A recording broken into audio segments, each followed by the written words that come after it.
Hello, नमस्ते सर्वांना. श्री स्वामी समर्थ. तर आज म्हणलं गुरुवार होता आणि मार्गशीर्षचा हा चौथा गुरुवार.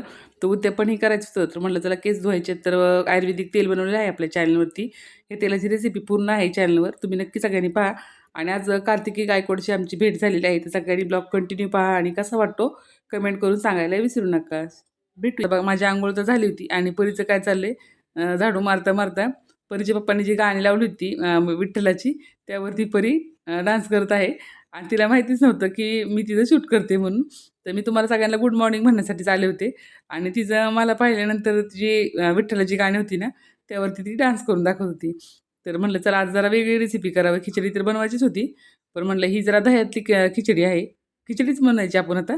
तर शाबू तांदूळ मी चांगलं असं भाजून घेतलं आणि त्यामध्ये ना पूर्ण बाऊल भरून शाबू तांदूळ नव्हतं घेतलं, अर्धं घेतलं होतं.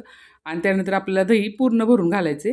म्हणजे कसं होतं, भाजून घेतलेलं जे शाबू तांदूळ आहे ते कच्चंही लागणार नाही तुम्हाला. आणि एक नंबरच रेसिपी आहे ही.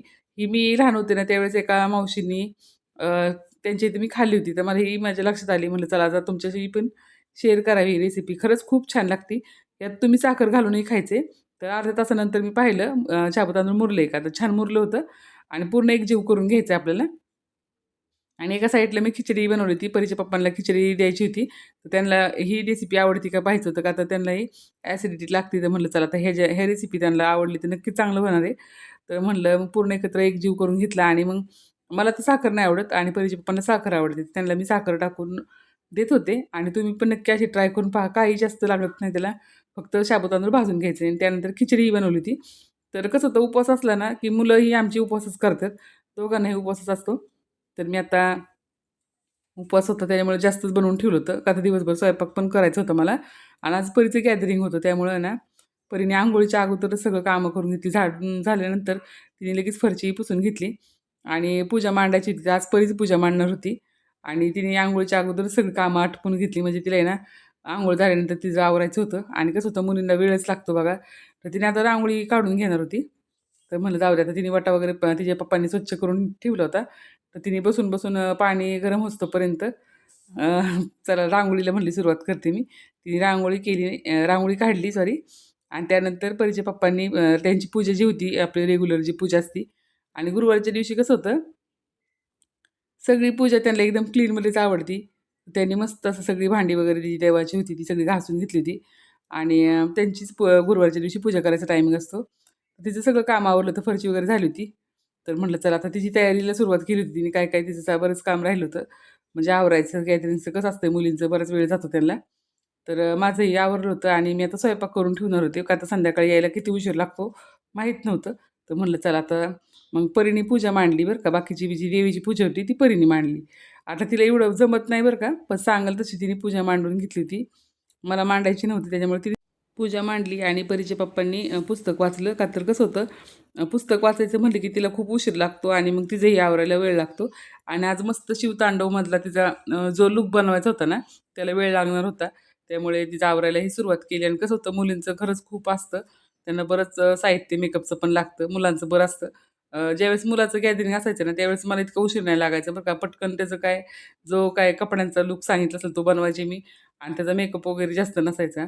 तर खरंच मुलांचं बरं असतं मेकअपचं काही टेन्शन नसतं. आता तिचा मेकअपला सुरुवात केली. मी स्वयंपाक झाला आणि मग मी ही साडी बदलली आणि तिचाही मेकअपला सुरुवात केली. तर शिवतांडव करायचा होता डान्समध्ये. तर तसं तिला मी अ, ड म्हणजे लूक केलेलं आहे आणि खूप पसारा झाला आहे बरं का घरामध्ये. पसारा सगळ्यांनी इग्नोर करा.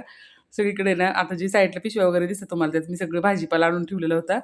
जी आता गाडी आली होती दारामध्ये, तर मी सगळं भाजीपाला घेऊन ठेवला होता. आणि कसं होतं मुलांचं आवरोस्तोपर्यंत घर म्हणले की पसारा हा होणारच आहे. आणि मग आल्यानंतर आपल्याला डबल काम लागतं.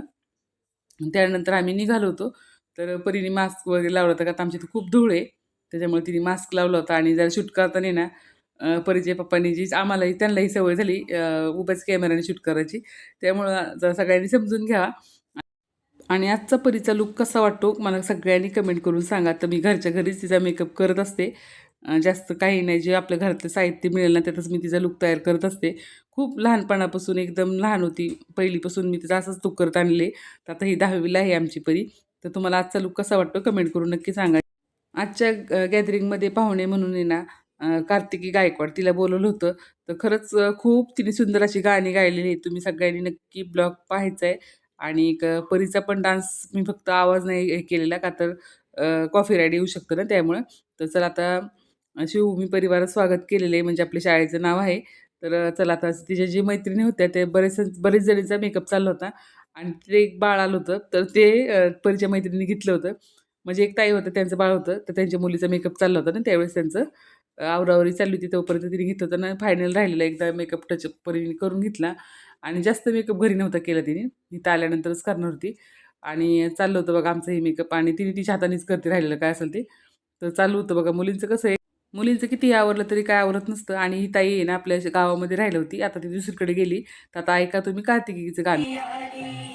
लंकेची पार्वती मखरात सजली जरा हात हलूया टॉर्च सहित वा शालू तला मोर डोळ मिटून बसला होते तला मणी हिरव्या चुड्याला हसला कपाळीचं कुंकू आता दैवाला पुसत सुख म्हणजे नक्की काय असतं ओ जलधनी म्हणावं तो परका राहिला त्या रात लग्नाला बांधणारी नटली रात लग्नाला बांधणारी नटली नवरी नटली पारी फुटली नवरी नटली पारी फुटली नवरी नटली पारी फुटली नवरी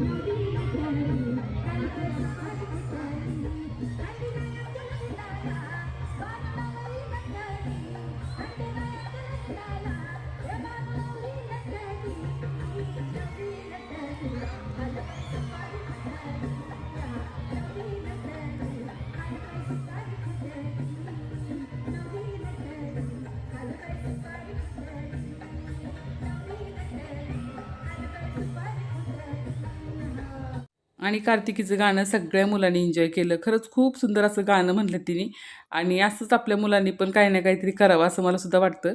आणि चला आता म्हणलं परीचाही डान्स सुरू झाला होता. तर परी एका साईडला बघा कॉलमच्या पहिल्याच लाईनमध्ये आहे ती. तर असा डान्स होता आणि सगळं कलरफुल दिसत होतं त्यामुळं परी काही ओळखूत नव्हती आली. आणि अजून दुसरा जर व्हिडिओ आला तर मी नक्की तुमच्यासोबत शेअर करील. आणि आत्ता मी माझ्या कॅमेऱ्याने शूट केलेलं आहे. तर म्हटलं चला जितकं मला शूट करता आलं तितकं मी केलेलं आहे. पण खरंच खूप सुंदर असा डान्स झाला. आणि आवाज मी म्यूट केला का तर ह्याला कॉपीराईट येऊ शकतं ना त्यामुळं. तर म्हटलं चला परीचाही डान्स झाला आणि परीचा डान्स झाल्याबरोबर आम्ही आलो. का तर खूपच थंडी होती आणि आम्ही जाताना स्वेटर वगैरे काही नेलं नव्हतं.